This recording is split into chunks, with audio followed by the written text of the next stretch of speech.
जोहार गे सनाम को तेहेन्या वीडियो रे बोन नेला हांसदा और सोरेन पारिस हॉड़ कोदो तीना ठेन को हटिंग अकना। तो तेहेन दो ओना बारे तेगे बोन बाडाय लेगे। मा तबे नोआ वीडियो पुइलु खन मुचाद धाबिज नेल ताबोन पे। पुइलु रे दो बोन नेला हांसदा पारिस कोआ।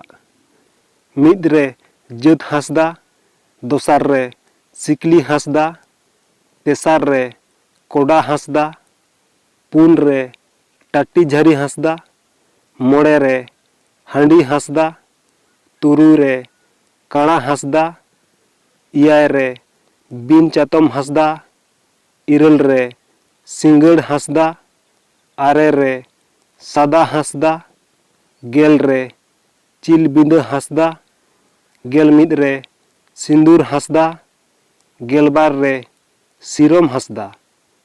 नोय नोका हांसदा पारिस हॉड़ कोदो गेलबार गोटांग को हटिंग अकना। इना परे बोन नेला सोरेन पारिस हॉड़ कोदो तीना ठेन को हटिंग अकना।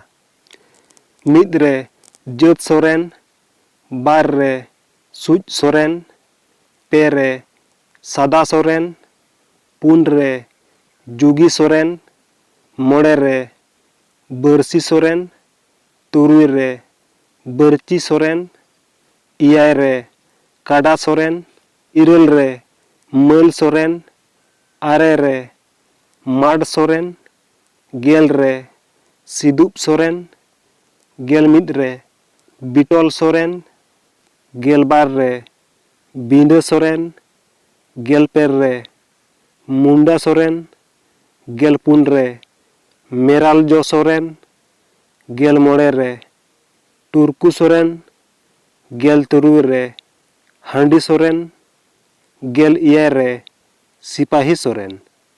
नोय नोका सोरेन पारिस हॉड़ कोदो गेल इया ठेन को हटिंग अकना। नोआ दो वीडियो ना पुइलु पार्ट कना और नोआ रे दो हांसदा और सोरेन पारिस को बोन बाडाय केदा। निया तायम दोसार वीडियो रे बोन नेला मुर्मू और मार्डी पारिस को। इना तायम तेसार वीडियो रे बोन नेला टुडू और हेम्ब्रम पारिस को। इना तायम पुना वीडियो रे बोन नेला किस्कू और बेसरा पारिस को। नोआ वीडियो बोन कुसिया खान लाइक तबन पे और नोआ चैनल रे नवा पे हेज चैनल सब्सक्राइब करते ओना सुर ना घंटा बटन टिपो तबन पे। मा तबे तेहेन्या वीडियो दो इनके गे सनाम को जोहार।